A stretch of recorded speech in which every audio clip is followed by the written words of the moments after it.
Thompson, and I'm the Public Relations Coordinator here at West Kentucky Community and Technical College, and I'm a member of the One Book Read Committee.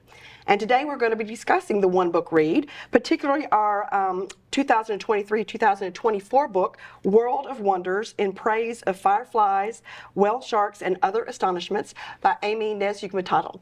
And with me today, I have Amy Sullivan and Kim Russell, and I'm just going to let them introduce themselves to you and how they came about being on the One Book Read Committee and their role. Amy.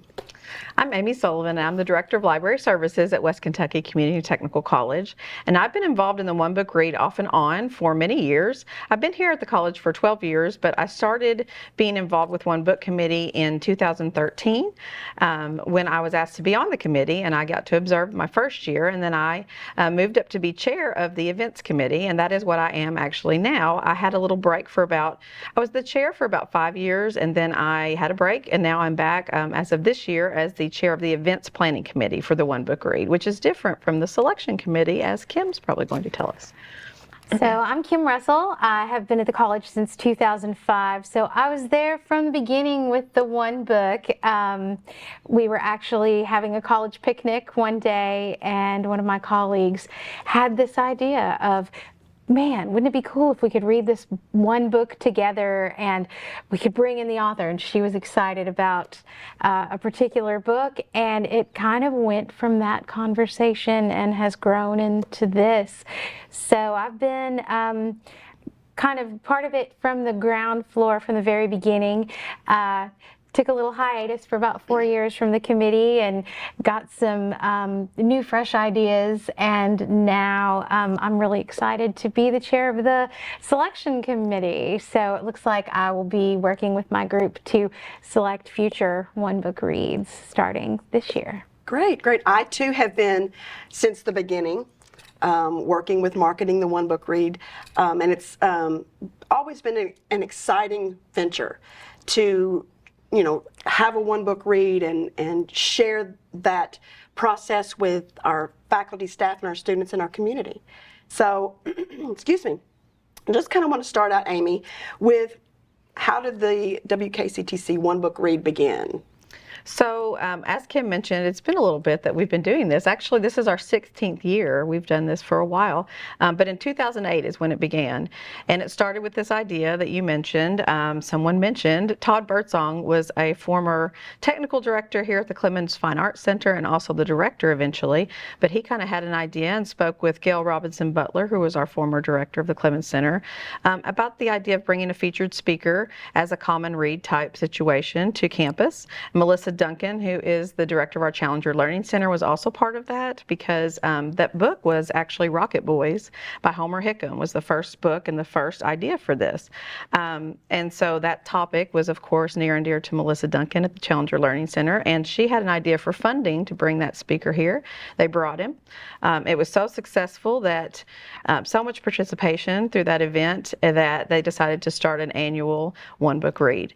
And Gail Robinson Butler was involved with it for many years through the Clemens Fine Arts Center and had that author come to speak in the Clemens Center. And we've had, most of the time, the speaker has come there, and sometimes in a different location, as in this year, and we'll talk about that in a little bit. But yeah, so that it just grew from there, and it's been going ever since. So. And Rocket Boys became a movie, October Sky. It did.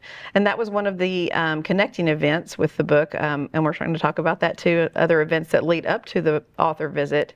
But the screening of that movie, October Sky, was part of that first read, so that was a fun thing too. I wasn't here for that, but I know Kim was, and I know you were, so I'm sure that was a lot of fun. Yeah, I remember we partnered with Maiden Alley Cinema. Yes. And had a whole lot of participation from the community that year. It was just great. It set the tone for a whole lot of really fun, interesting things over the years. Yeah, so speaking of looking back over those years, we can you kind of just share about some of the books that have been chosen over the One Book Reads over the past 15 years and kind of who the authors were and when they came to visit campus. Sure. So, of course, Rocket Boy started us off, but then The Art of Racing in the Rain by Garth Stein was after him. Favorite. Yeah, that was a great one. A lot of cool events with that one, and dogs and pets and people sharing photos of their dogs, and just, anyway, it was a great story. Wish You Well by David Baldacci. That was big, and David Baldacci is a huge name for Well, this it kind campus. of, and that was a different type of book than David Baldacci usually writes. So, and that too is a movie. I mean, many of these have become movies, but They have. But yeah, that was a different type of event. I remember we had a big event down at the Quilt. We did, Yeah, the Quilt Museum. and because it had been set in Appalachia, and so we had this event showcasing some of the craftsmanship that would have taken place, you know, in these mountain communities. We did some things with agriculture, and then one of the things that was just really near and dear to David Baldacci's heart was his Wish You Well Foundation, which is a literacy foundation, and so we had some students construct a wishing well for right. us That's right. that we put in the Clemens Center, and people That's could right. come in to the wishing well. Folks who had come to the events, we had a lot of local students who came in and brought money to us, and we were able to donate a pretty nice chunk to his literacy foundation. So yeah, it's, with looking back, there have been some really special moments. That's what I like about this show. It just kind of Reminds brings you. back to Yeah. mind all of these neat things that we did with the books. I mean, go ahead. Yeah, so there's some other great ones. Eli the Good by Silas House. Half Broke Horses, Jeanette Walls. She's also the author of The Glass Castle. She's fantastic. Hotel in the Corner of Bitter and Sweet, Jamie Ford. That was awesome. That was one of our first ones that the students really enjoyed through social media with him. He was a tweeter. He was on Twitter, and he had these wonderful group pictures and selfies. That was the first time really I'd seen an author get interactive with the students like that with selfies, and that was a really fun, He was fun fun. thing. He was great. Orphan Train by Christina Baker Klein. I loved that one. Saints at the River by Ron Rash. Little Princes by Connor Grennan. The Age of Miracles by Karen Thompson Walker, and that was our 10th anniversary of the One Book Read. That was a really special one for that one. And then Water Street by Crystal Wilkinson. Nothing Like an Ocean with Jim Tomlinson. That was unfortunately the only one that the author did not get to come visit. Well, I say that. That was one of two that did not come to campus. That was because of COVID. We did have the read, and the students did get to, you know, enjoy that book, but we did not have that author come that year. The Gone Dead by Chanel Benz was our first and only, at this point, virtual author. She gave a virtual presentation because we were still in the midst of COVID, but that was a different audience because we had people participating that, you know, were from far away. That's right. But then Tales of Two Americas, following The Gone Dead, was one that didn't have a particular author. It had an editor, but all the stories were by different authors. So that was the other one that we didn't have the author actually come to campus. The Book of Delights was last year. Ross Gay, he was fantastic and came to campus. So, and here we are. World of Wonders, that's where we're at now. So That's right. Well, we talked about some of those books, and the one that I remember, Half Broke Horses, we actually had a horse on campus. That's right. It was a child of Secretariat, That's right. wasn't it? That's that, right. I remember that. That was now. I so love cool. petting the horse. anything with animals has been a huge hit, and that's why this book is so fantastic this year. So. Yes. So we kind of touched on, you know, all those events and that brought to mind that stand out from former books. Excuse me. But I kind of want to know, Kim, what drew the selection committee to this book? So many things. We felt like it had so many themes that people would connect with. People from, you know, any area of interest there is. There's great science involved. She has beautiful poetic language, so people who just love to read, conservation and ecology, and then just cultural knowledge. Anybody who likes to travel and hear about other places and foods and just things that you can visit. There's so much there, and there are these wonderful little essays, and they're profound, and they resonate, and they're emotional, but then some of them are just lighthearted and fun. And what I loved about it, one of my great takeaways, was we used to at the dinner table at night, my dad would want to know, what did you learn today? What's something new you learned today? And we used to love to share that. Today I learned. And I found myself every time I would read an essay thinking, I want to call my dad and tell him, today I learned that there's this thing called a corpse flower. Right. You know, things I'd never heard And of it stinks before. real bad, Dad. Yes, just places I hadn't heard of, animals I hadn't, plants. It was just exciting and But fun also to read. coming of age story. Very much. Trying to the human element of those who don't fit in, and how you have to come into yourself and learn from your family and friends how to come to yourself and be able to not want to hide anymore. Right? Right. I think one of my favorite essays, and one that my students have really, really connected with, is one called Peacock, where she's moved to a new school, and a teacher sort of shames her for drawing a picture of her favorite animal, the peacock, because it's India's national bird, but it's not what the teacher considered American enough.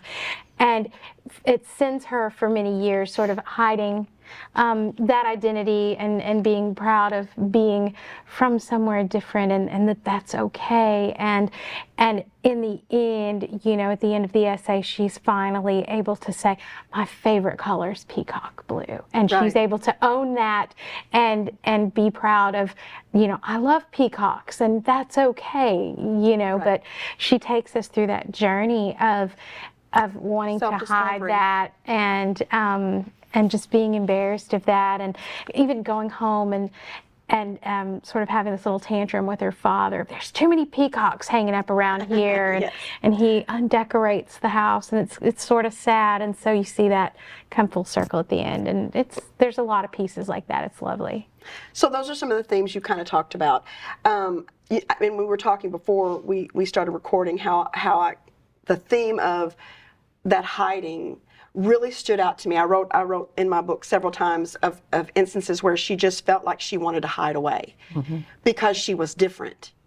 And how I think that is relatable to many people who can get really relate to feeling different. And growing up, I didn't look different, but I felt different. And there were lots of times, like when she said that she didn't speak unless she was called upon, and she would hide other than that. And I don't know about you, but I remember teachers would call you on you just because they knew you were hiding. Yep. Yeah. And I think that teachers did that to her too, and it was very hard for her. And I think that she moved from place to place, and she had to keep starting over. And I think that was part of it too, is that she felt like she had to hide, everywhere she went. It seemed like, because she had to start over and be that new person. And That's hard. Yeah, it is. Yeah, and it seems like every place that they took her was different. So sometimes she would be in a school where she was the only brown person in the room, and other times, she was different for some other reason. Like I think it's the first essay called Catalpa Tree. She's talking about how her mother is a physician, and she's employed at a mental facility, and so the bus has to drop Amy and her sister off at this prison mental facility every day. And here you are, the new kid, And how everybody in on the bus, Kansas, right? and everyone else is white, and they don't live on the grounds of a mental facility that also houses prisoners, and just sort of wanting to hide a little bit there, and watching how people treat her mother, because her mother has a different accent, and they sort of act like she's a little bit As does her less father. than, and yes. So, yeah, she really describes those experiences really well, and kind of takes you through that journey. I think a lot of our students have really connected with that, whether they've been the new kid somewhere or just new anywhere. It doesn't even have to mean, that you were new to a school, Right. But new somewhere, and wanting to fit in, and being nervous, and that sort of thing. That's really resonated a lot with our readers so far. They've connected with that. Well, speaking of that, you said this book has wonder and astonishment impacted you as a teacher. How is it? I want to read. I want to read a little excerpt before while you think about that, because she is talking about how she, a teacher, made her feel. So she says, I emerged from my cephalopod year, exited my midnight zone, but I'm grateful for my time there. If not for the shadow year, how would I know how to search the faces of my own students? As she's talking about her being a teacher as well now, she teaches poetry and writing. Or do I drop everything and check in, really check, with each one of my sons when they come home from school to make sure they're having a good time and feel safe? If not for that year where no one talked to me on the school bus, where I had no Valentines, no dates, I wouldn't know what to say to my student with the greasy backpack who sits in the corner by herself and doesn't make eye contact, who never talks in her other classes and never spoke in my class unless called upon. I wouldn't know how to tell her if solitude is voluntary or if it covers up a hunger to be seen, to glow with friendship like I had every other year. I secretly love the audacity of her tousled hair stacked into a giant sloppy bun on top of her head. This student who constantly shuffles in late and is late to leave, but always reads ahead on the syllabus. To the one who tells me after I come back from being out sick with the flu a whole week, I missed you. I am so glad, so glad you were here today. So that is how I think her growing up and how she felt in class really helped when she's teaching her students, and how she realizes how they might feel. And Kim, how do your students, as a teacher, how are they being affected, you think, impacted?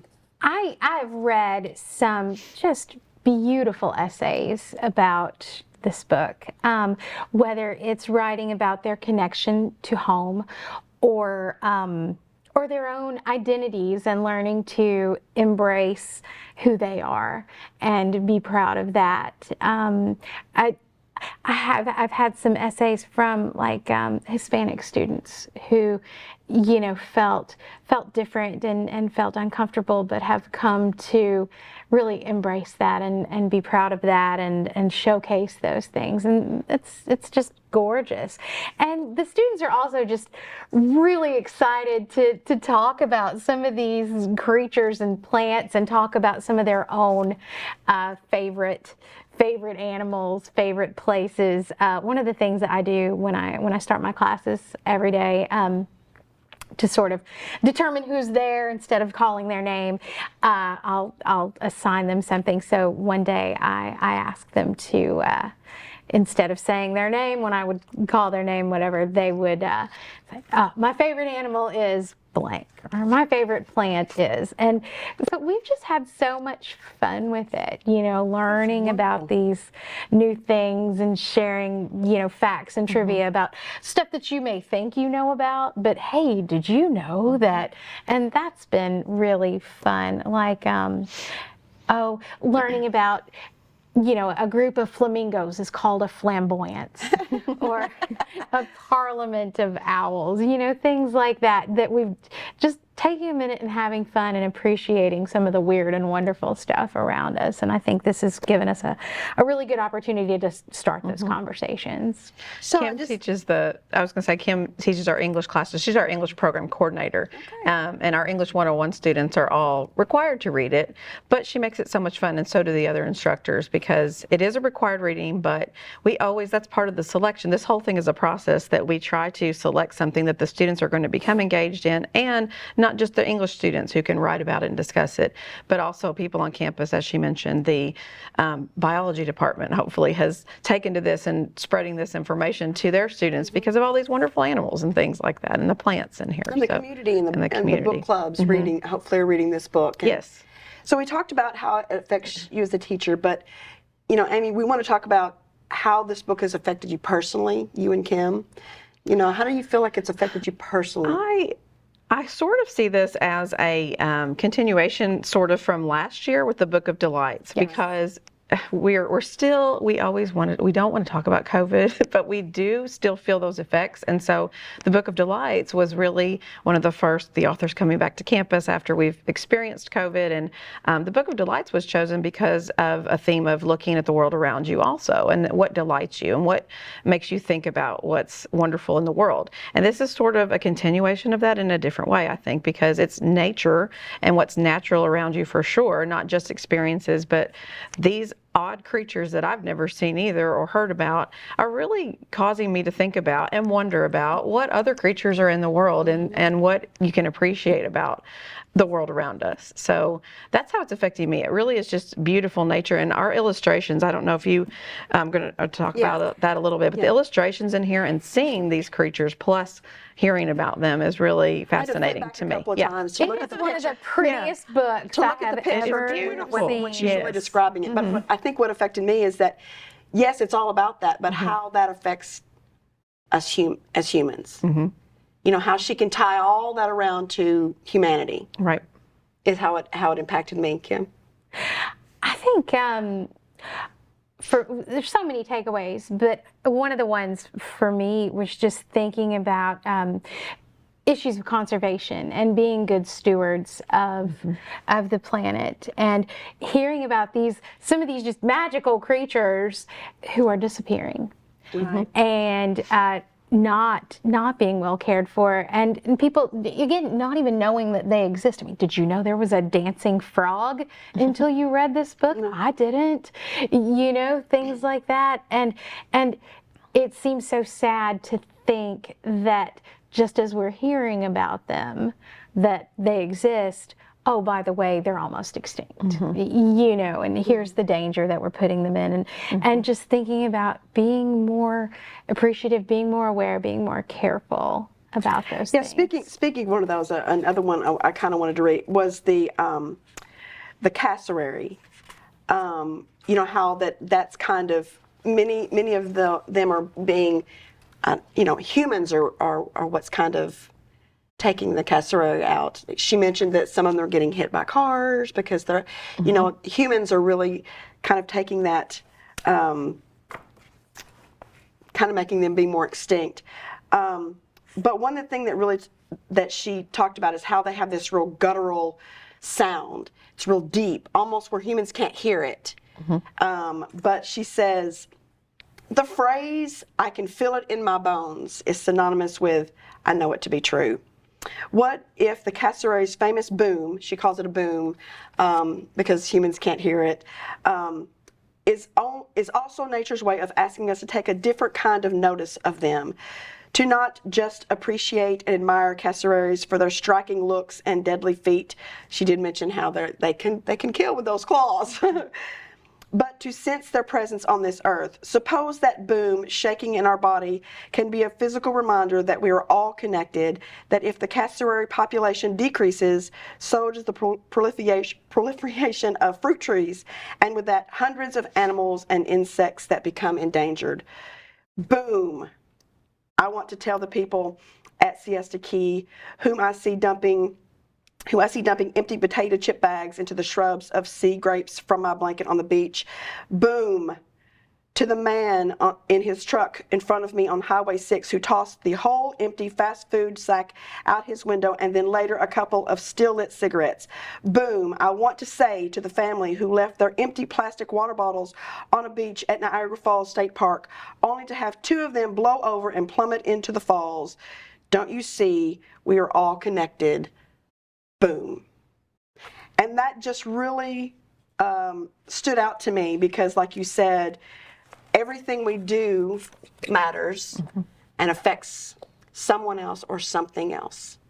I think this is just her way of, in this really beautiful way, in her beautiful language, just calling our attention to the world around us. Hey, look up from your screens. Hey, just take a minute and look.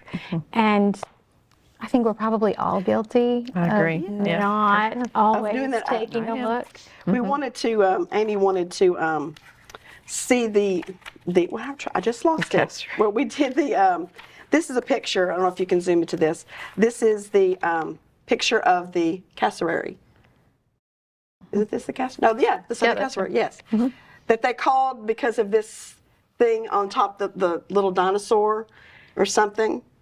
So yeah, Wow. this is just one of the ones that she talked about in the book. We only have a few minutes actually, so just kind of wanted to skip ahead. What should we look forward to and expect when Amy you said I could call her Azuka Matata. Nescubatata. Well, right. So Amy had a video that we saw prior to selecting her when we were in the process of that says, I know my name is very difficult to speak, my last name. So many people call me Amy Nez. So I think you have permission. We can call her Okay. Amy Nez. Even when she arrives on campus, I think that that's going to be acceptable. But I have tried to practice as well because I would love to be able to say I can say it now. I can say it. Yes. yes. But we'll say But what Amy Nez. Yes. So what we look forward to the most is seeing her in person. That is the culmination of our one book read. That's always been the most exciting part of it. We have so many events leading up to this main event of the author coming to visit. We do 2 presentations. We have one that's focused really with our students on campus and our dual credit high school partners. Focused with them, and she has a Q&A session where the students can ask questions and get answers directly from her, speak to her, have that conversation. And some of our students have never met an author, especially a best-selling author, that's someone that's really well known. So that to me is exciting. That's what I look forward to, is seeing those students really that are engaged with that author, that ask the questions and come prepared to say, oh, I was wondering about this, and they are really excited about it. That usually is one of my favorite parts. But then the community event, which is in the evening, the following day, I know you're going to run these dates and mention those specific March dates. 4th and 5th. March 4th and 5th. The community night is what we sort of call it, but our faculty and staff often come to that as well, but it's our community partners as well, and the book clubs that you mentioned, and those participating in the read across the region come to that. Students are welcome to And that. students are too. welcome, Yeah. but many of them come to the daytime presentation. And if So, community members can't come that evening, they could also come That's right. to the. That's right. And it will be in Crounce Hall this year. Yes, this year it's in Crounce Hall. Outside of room 101 is our reception on the evening event. We have a reception that we welcome the author at 5 o'clock first, and then at 6 o'clock the presentation begins in Crounce Hall 101, which is just the lobby's right outside of that. And then the student presentation is the same location as well. And she has a book signing. That's even one of the best parts too. And so bring your books if you have them to the book signing. And we'll have them available too. And they're available for sale at the event as well. The West Kentucky Bookstore here has them for sale, so feel free to come purchase a copy. And we have bookmarks that we'll be giving out that you can get the author to sign as well. So that's exciting. Right, and so we at the community event, our chef Jesse Fletcher will be doing refreshments. Yes. And then we'll have just some slight refreshments for that we will also have at the student event as well. Chef Fletcher is wonderful. She is always very engaged with our one book read. She loves it. She reads the book, and she makes every year, and she makes sure that her menu coincides with kind of some of the themes in the book. And this is a real exciting one. I can't wait to see what the menu she selects. She does a great job. And Kim said we will have books for sale, not just World of Wonders, but some of her other books. We'll have books there for sale as well. And so we just, I want to thank you, Amy. I want to thank you, Kim. Thank you. I want to thank all of you for watching. We just wanted to share with you about what the One Book Read is, what it means to you. And please, March 4th and 5th, please come and meet Amy Nez. And if you, like she said, there are books for sale at the bookstore, the McCracken County Library, and our library has copies to check out as well. So please check this out and don't miss Amy Nez. Come see her and visit with her. Thank you all. Thank you for watching. Thank you.